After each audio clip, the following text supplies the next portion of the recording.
We're here at our Arden Park addition project, our massive 800 square foot, 2-bedroom, 2-bathroom addition on an already large home in the heart of Arden Park. You can see behind me we have our exterior walls framed up, we have our interior walls done, stitched in, ready for trusses.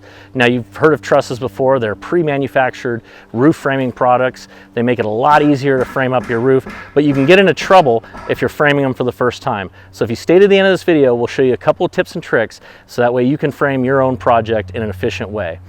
Now the first thing that we're going to do is we're going to be putting up our hip end. Now you're probably familiar with a gable roof, a traditional triangular roof. That has a triangle shape and just continues throughout the structure. Now this one's a little different. A hip roof is almost like a pyramid. You have an eave on all 3 sides of this addition. And so you can see we've matched the existing architecture of the roof of this home to be a hip roof framed. So the hip girder is going to be coming out of the truss truck first. We're going to be unloading that. We're going to stage that so that we can conveniently lay that girder truss in first. Then we can put the jacks in. Those are triangular supporting trusses that go right into it. They're going to frame that into those, and then we're going to frame up our corner joists. And the corner joists are what you see as to the triangular shape, the pyramid shape, the corners. They're going to be going from the corners up into the girder, and then after that we're going to start framing the body. Here's a couple tricks that are going to help save you a ton of time when you're framing your own house or your own addition. When you get the trusses, they may come on a crane if it's a bigger home, or if it's a small addition like this. This is only a 15-foot span.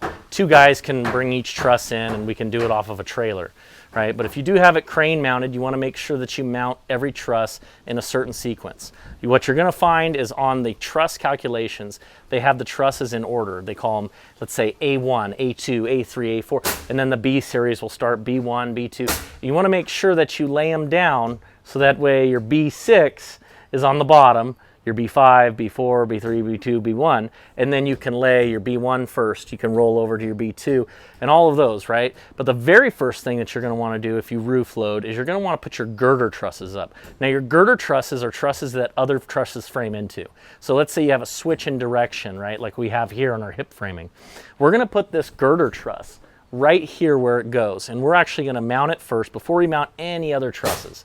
We're going to be putting our jacks into it so that we know exactly where it goes, and we're going to frame that first. That way we can start loading up our other trusses later.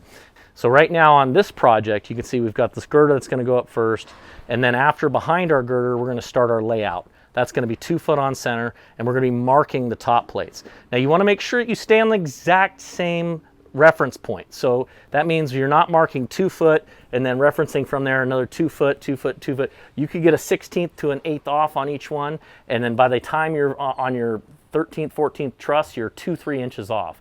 Then you look at your roof and you go, wow, why are my trusses skewed 2-3 inches? Well, that's because you didn't use the same reference point. So you want to make sure that we mark off of the exact same point, whether that's the corners or that's that girder truss where you have your switch in direction. So today we're going to be marking them off of the girder truss, and we're going to go 2 foot, 4 foot, all the way till we get to the end of the tape measure, and then we're going to pick one more reference point after that, and then that way we have a very continuous reference that we can go off of and our trusses will be straight.